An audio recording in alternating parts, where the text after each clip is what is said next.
Welcome to the Nerd Party.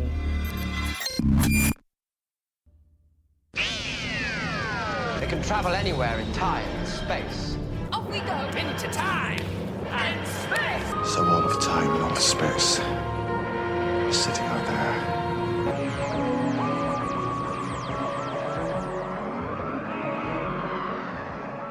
Welcome to Time and Space, one married couple's adventure through the Doctor Who universe. I'm Jessica Nunn. And I'm her anniversary companion, Philip Gilfus. Aw, we made it a whole year, baby. Right. Well, not this show, but our marriage. Well, yeah.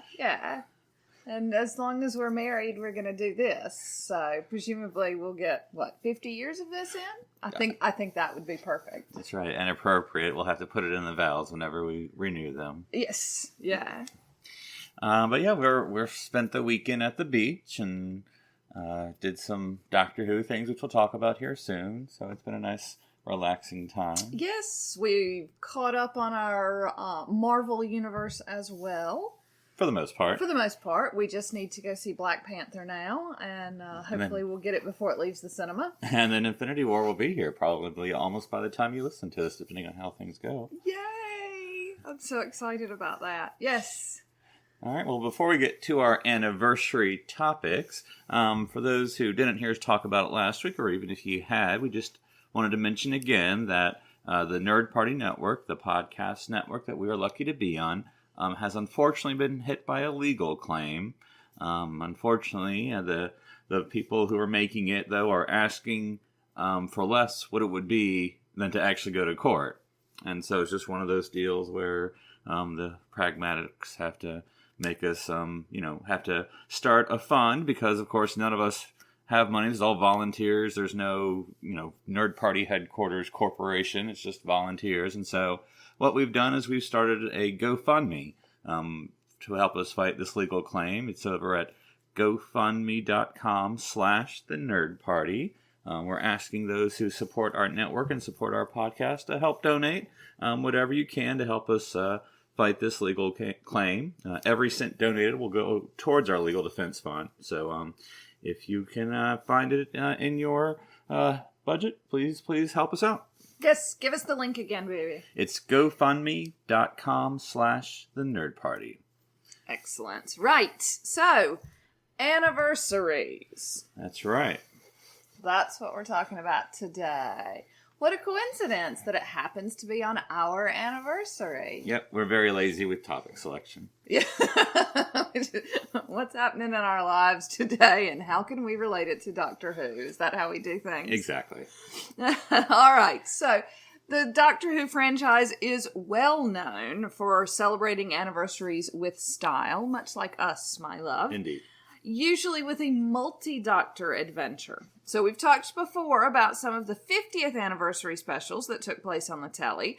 However, there was one special that year that took place on audio as a Big Finish production.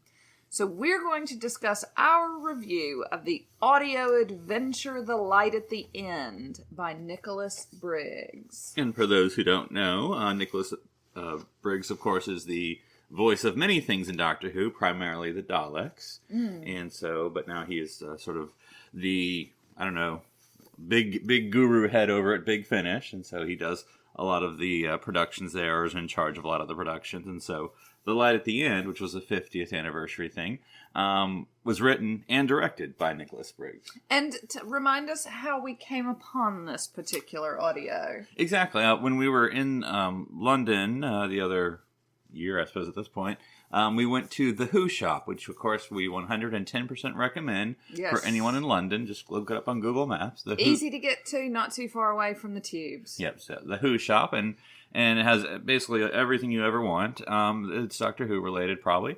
And I asked one of the gentlemen that worked there, they have, of course, all the Big Finish productions there for purchase, and I basically said, look, it's, there's all these things. I don't know where to start. And he's like, what would you recommend as my first Big Finish purchase? And so he recommended this, The Light at the End, because he said, look, it's, a multi-Doctor adventure. That way it's something to sink your teeth into. I'm sure he didn't use it in those terms. But so that was how we got it. Yeah. And it was interesting because this actually isn't the first one we listened to, even though it was the first one I bought. for those who aren't familiar with Big Finish, certainly check out their website. But often they'll have this sort of 99p sale. It seems like almost every week at this point. But anyway, so a lot of good titles. I've only listened to 2, but for 99p, and who can argue with that? Yeah, and it's a great way to try something out. Exactly. And there's a nice Big Finish app that I downloaded, so you can sort of buy it on the computer, because you can't really, unfortunately, purchase it through their app yet, or if you can, I don't know how to do that. But anyway, then you listen to it on the app, and so it's all very convenient. Listen to it in the car. So we actually listened to our first Big Finish production, which I'm probably going to get the name wrong. Something like The Horror at Glam Rock or something like that. Yeah, that sounds vaguely familiar. Which was an 8th Doctor adventure, which I enjoyed. We're not doing the review of that episode, but I enjoyed it. But I guess before we get into specifically The Light at the End, generally, what'd you think of an audio adventure of Doctor Who?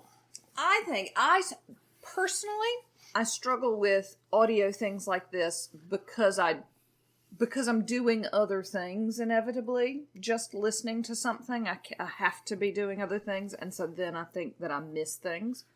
Like which characters are speaking sometimes, which is less convenient than you might think. Mm-hmm. But I really love it as an idea. I like particularly because the Doctor Who television episodes can be many, many months, if not years, before another one comes out. Right. And so this gives you a chance to follow your characters in another way.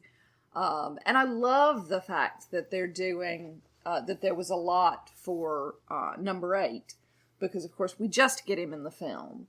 And a mini-sode. And a mini-sode, yes, of course, yeah. So it's quite nice when, some of your favorite characters, the actors are also getting more work as well. I like that a lot as a concept. So, yeah. Yeah, and even though, and we'll talk about it here in a second, but even though The Light at the End is ostensibly a multi-Doctor adventure, it kind of is framed as an 8th Doctor story. Yes. And so, then The Horror at Glam Rock was an 8th Doctor story, so we've been getting a little 8th Doctor for us. And I have to say, and again, it's only just been this little much, but I'm really into the 8th Doctor. I like Paul McGann. I think, even just in audio form, I think, because the TV movie, you don't get much because he's going through regeneration, so it's hard to sort of get a, and finding his identity as part of that, yeah. You can't really get a taste of his character. So in the mini-sode, The Night of the Doctor, it's off the top of my head, where we sort of get of course we get the end of the 8th Doctor, with the Time War going on.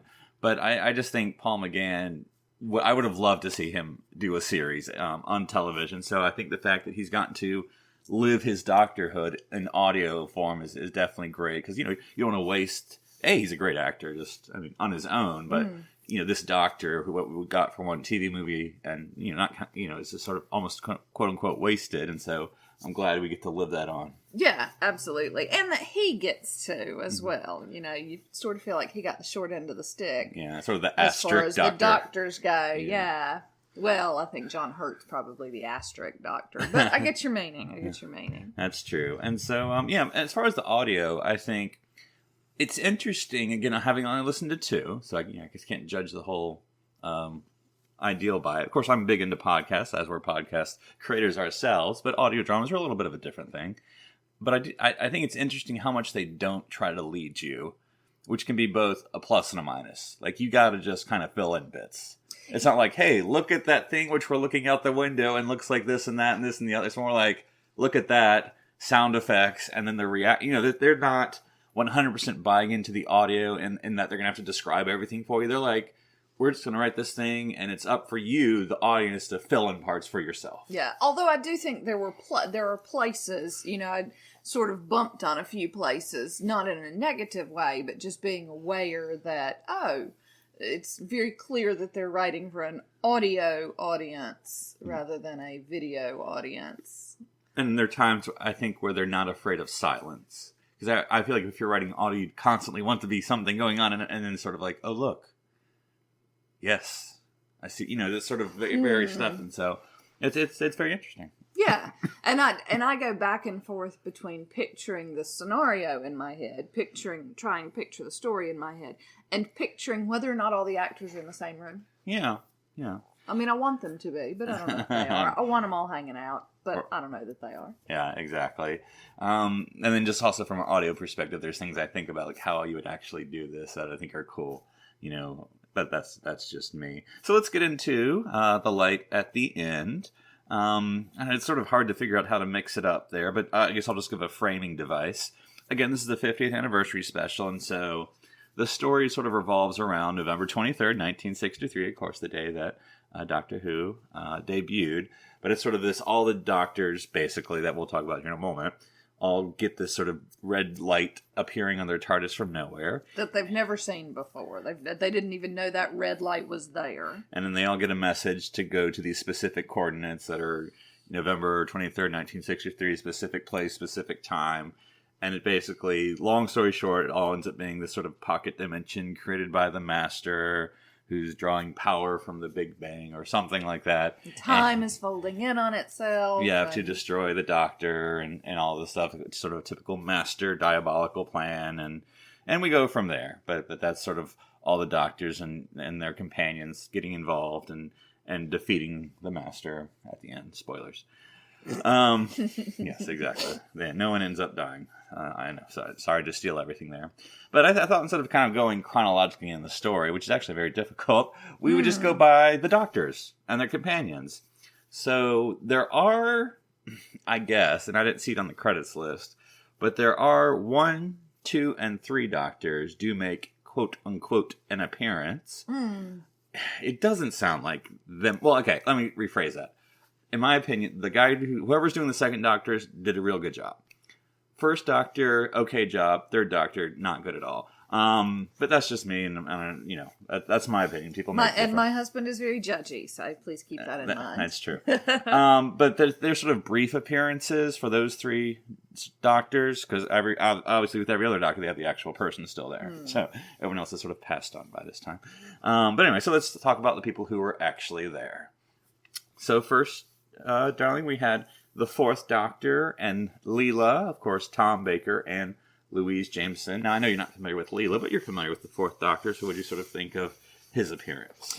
Yeah, again... Brief, I feel like, of comparing everyone. Quite possibly. For me, because I don't know enough about these 5 Doctors, it was difficult occasionally to pick out voices of who is who. So seeing them with... I'm funny all the time. So a lot of times I would just have to go on the companion. Whenever he said Leela, I was like, oh, okay, that's who this is. So yeah. Well, I thought it was interesting because you get some pairings. And you get the 4th Doctor and the 8th Doctor hanging out, which I think is cool. Because again, the 8th Doctor we know so little about.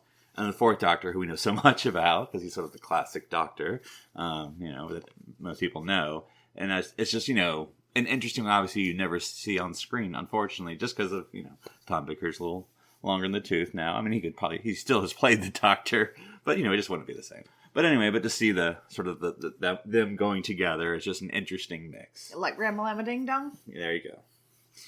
But yeah, it seemed to me that the 4th Doctor sort of had if you actually look at lines, and probably had the briefest appearances, but was still fun to listen to. And Leela is one of my favorite companions, so you can. It doesn't actually say oh, and she pulls out her dagger, but you always know she's pulling out her dagger because that's what Leela does. Yes. Yeah. And then we have the 5th Doctor and Nyssa. Of course, voiced and played by Peter Davison and Sarah Sutton. What do you think of their turn? That's sort of they were the ones who basically actually arrived November 23rd. They were the ones who dealt with the guy. Oh yes, and the father. And they were the police officers, and yes, yeah, that was fun. It was interesting to hear that sort of interplay as they're pretending to be police officers and discovering the tiny people and. It got a little muddled in my brain because they're tiny people, but we don't understand why. And anyway, but yes, this was a pretty complicated story, I think, for an audio. It was a lot of moving parts, a lot of people. if you're doing your act breaks or your scene breaks, could they have been cleaner? Maybe. But like I said, there's a lot going on, and so I guess, Yeah, and like I say, for someone who knows all of these doctors well, or at least 4 through 7, because nobody really knew the 8th Doctor particularly well, this must have been absolutely delightful to have everybody back with all their companions. I think that must be a lot of fun. Mm-hmm. Yeah, I thought in one of the conceits of the story is that when the Doctors and their companions are in their respective TARDISes, they'll have visions or the other Doctors and companions in their time streams will appear sort of as ghosts or spirits. And so sometimes it's lines we haven't heard yet, or lines we have heard yet, in the drama, because they're sort of, in different time points. And sometimes there'll be people who aren't even actually in this story. Like, for instance, I heard, some of the other 5th Doctor's companions. Like right. Tegan, I heard her, when she's credited, and some other folks. So, like, I think you can hear voices of sort of Jamie and Polly, and Ian and Stephen and Susan, and basically all the classic companions. Of course, not all appear in the story full time. Whether they just took clips or whether they just had them come in and do a few lines. Yeah, they're echoes. Yeah. As the time collapses thing. Yeah. Yeah. So, but yeah, I guess as you say, you definitely obviously need to know the voices of all the folks to appreciate it. But even if you don't, you can still just know. Because, you can always play the part of the companions, who don't know who these folks are. I thought one thing that was interesting is that, some companions, and I know we haven't finished the list here, but some companions, if not, I'm trying to think of them, don't know that the Doctor can regenerate. And so almost every companion is like, well, wait, who's that? What do you mean that's you? And the Doctor sort of has to explain to his respective companion, oh, by the way. Gives us a good opportunity to revisit regularly the regeneration process. Yeah, like in some ways, I guess maybe if you're going to critique, it can get repetitive because they all almost have that same conversation, but it didn't bother me. So then we also had someone you do know, the 6th Doctor and Perry, played by Colin Baker and Nicola Bryant. So, what'd you think of their appearance? Yeah. Perry I could recognize relatively easily with the accent. So that was fun. I was like, oh yeah, that's Perry. I'm not that crazy about her, but never mind, there she is. Yeah, and I think the writing, to Nicholas Briggs, because obviously that's what I concentrate on, not only just the voices of, but is, all the characters seem on point. I don't think anyone was saying things that their Doctors wouldn't say, and so, the 6th Doctor was, in my opinion, as annoying as usual. Nothing against Colin Baker, but, it's just the way the character is. So I thought that was interesting. And then we had the 7th Doctor and Ace with Sylvester McCoy and Sophie Aldred, who was, 7th Doctor, of course, rolling R's, even if there are none in the word. And Ace is always a lot of fun. She's one of your favorites, isn't she? Yeah, she blew something up in the story, which she often does. Yeah. So that's always good.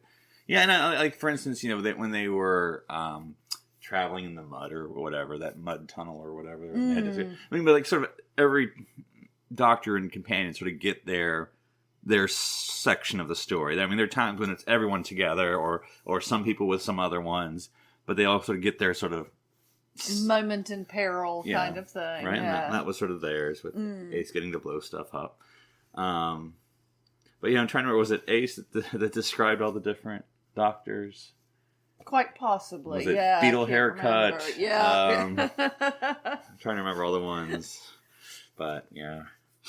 And then, of course, we had the 8th Doctor and Charlie, played by Paul McGann and India Fisher. And, of course, we've only done 2 audio 8th Doctors and the video, but for us, Charlie's completely new. Yep, she's an audio only companion, of course, I suppose, obviously. But she's not the same one as the one we listened to in the Glam Rock. Right, that was Lucy. Lucy. Yeah, and there's actually, we did... Played by Sheridan Smith, who I like a lot. Mm-hmm. But yeah, this one, because we listened to half of another one, which I can't remember the name of for a second. which did have Charlie in it. Yes. Charlotte. Yeah, I don't think it was half of. I think it was the previews to one, wasn't it? Something like that. Yeah, but on anyway. the next episode, and yes, so we got introduced to Charlie, and then actually see her in this one. But I think even in this one, she's still sort of new as a companion, judging by how she's reacting to things. But yeah. Now, sort of the villain, of course, as we mentioned, is the Master. And now this is something I had to look up, because I guess I'm still learning the franchise too. This Master was voiced by Jeffrey Beavers, who actually played the Master for real. All right. Very briefly. Not for real. That's so condescending, darling. Played it in a television version as well. Exactly. And other folks may know this, but I've sort of seen this serial, but I guess I just, no reason to connect the name to it. I'm not a Master expert. He basically played the Master in the one episode. It was the fifth Doctor. It was Nissa's first appearance, and then it was right before Ainley took over the Master role, because he was playing Nissa's father, and who basically got taken over by the Master, and became the Master after that. But Jeffrey Beavers played the Master for that episode. So he returns as the Master, and sort of, I think that was when I was listening to the audio, a part of me was like, where is this in the Master's timeline? Who does he know? Who does he not know? And it's revealed a little bit, because not going in, I didn't know he was the same guy who had played the Master before. So it was slightly confusing me, like, did they bring in a new guy, or, blah, blah, blah. Who does he know? Who does not know? But if you listen closely, he will say, oh, I don't know you. I do know you. Blah, blah, blah. Yeah, we should do a Master timeline at some point. Exactly. I don't want to, though, because what a bad guy. But played by some amazing actors and actresses. Mm-hmm. Actress. So, yeah. Yeah, so, like I said, the story it can be confusing at times. It's 2 discs long. It's a running time of about 120 minutes. I was going to say about 2 hours. Yeah, but it goes fast, I feel like. Of course, we were in a car on a long car ride, so maybe that's what helps. But. Yeah, and I don't think necessarily for me it was the best starting point, simply because I wasn't able to recognize voices as quickly as you were. But I thought it was a really good one, and I'm looking forward to listening to more. And at some point I really want to talk about the glam rocker one, because it had all of these people in it that we know. Well, it's funny, of course, our joke, as with many things, you're watching British television and there's only 10 actors in the country, but, yes. But the same thing with the audio, we're listening like, that sounds like, and we Google it like it is. That's okay. Yep, absolutely. Including a boy band singer. So, that's true. Yeah, you knew him. Yeah. Yes, yeah. That's funny. But we'll come back to that another time. In the meantime, perhaps we should jump into the TARDIS library, my love.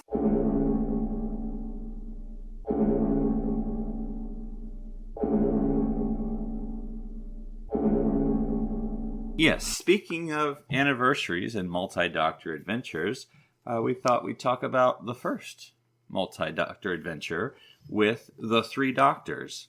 That premiered on 20th December, 1972. It was part of the 10th anniversary, of course, because the next year, 1973, would be the 10th anniversary year. And we have a synopsis from TARDIS.wikia, if you want to read that, my darling. I do. Time itself is in peril. The Time Lords find themselves besieged by a mysterious enemy. Vital cosmic energy is draining into a black hole, and the Doctor is their only hope. Trapped in the TARDIS, however, he's powerless. The only way out is to break the first law of time to let the Doctor help himself. Literally. So, what do you think of? I quite enjoyed this.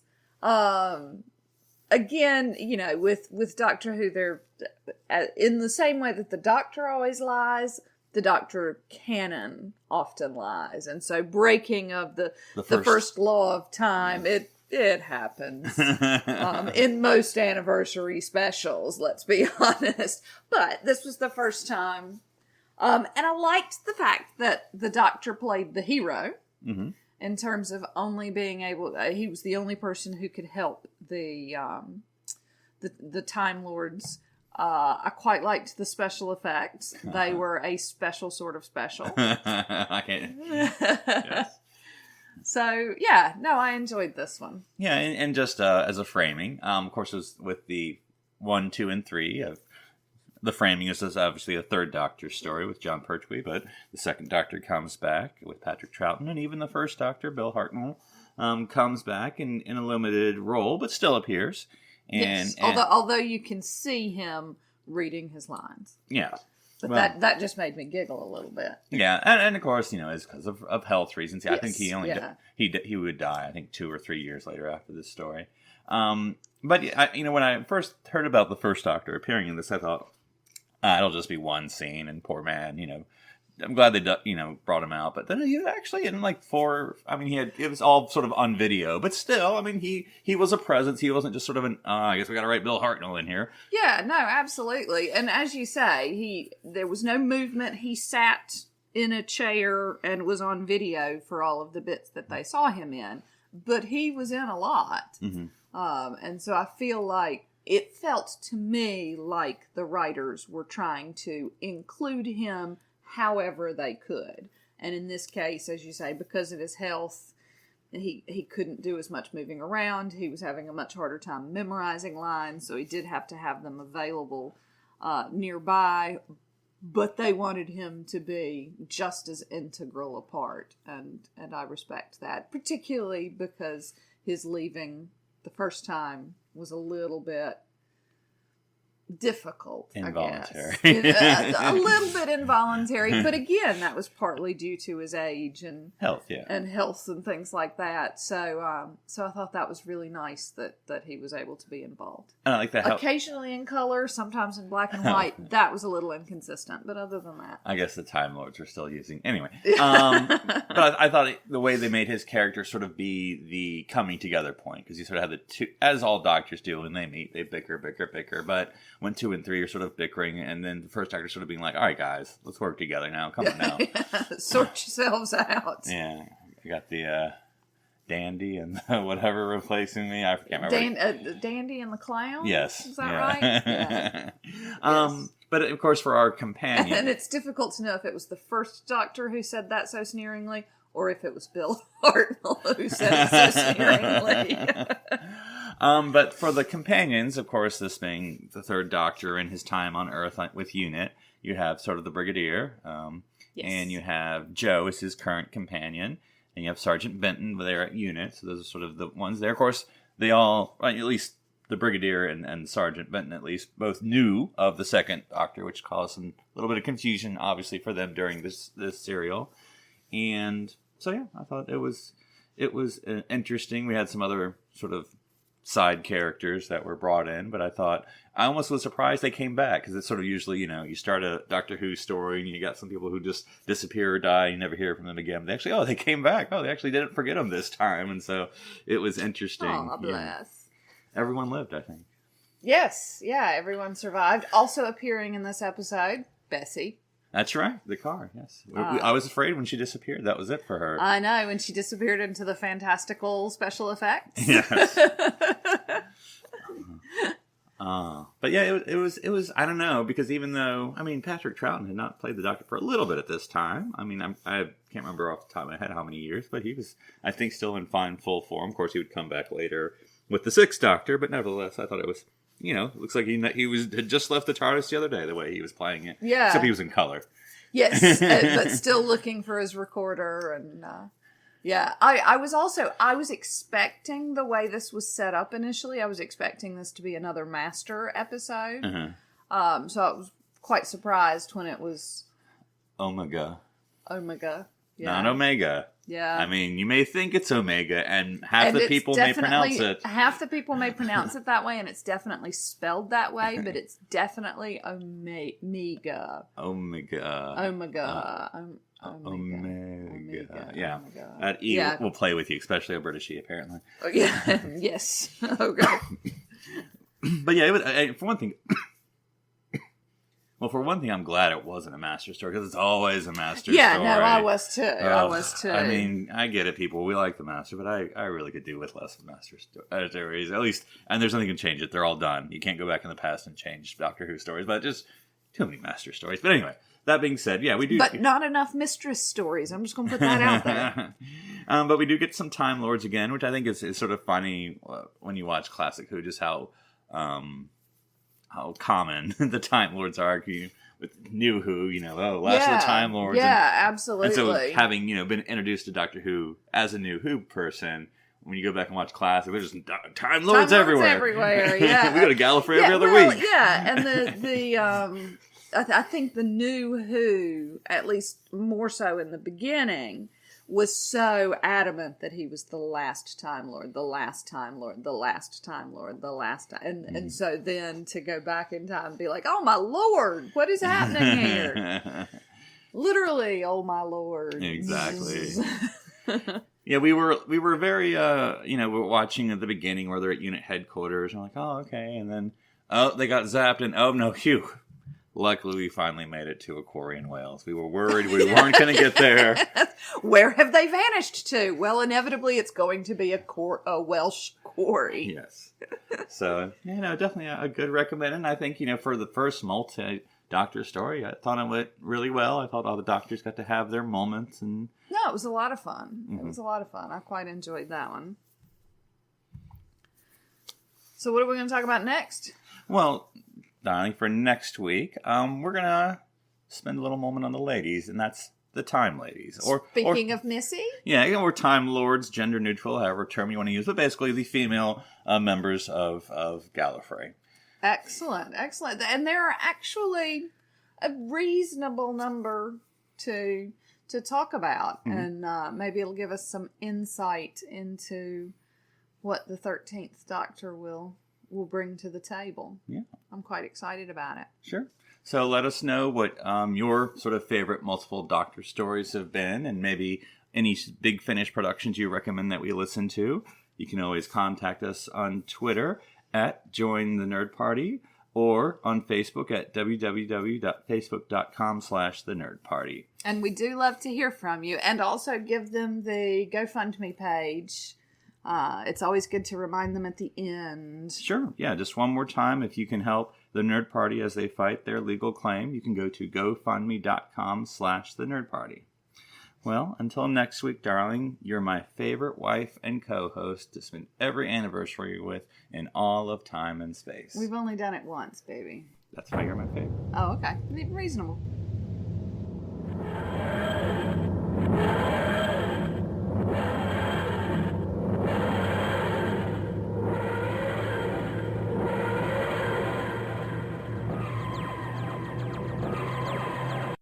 This is BBC Television.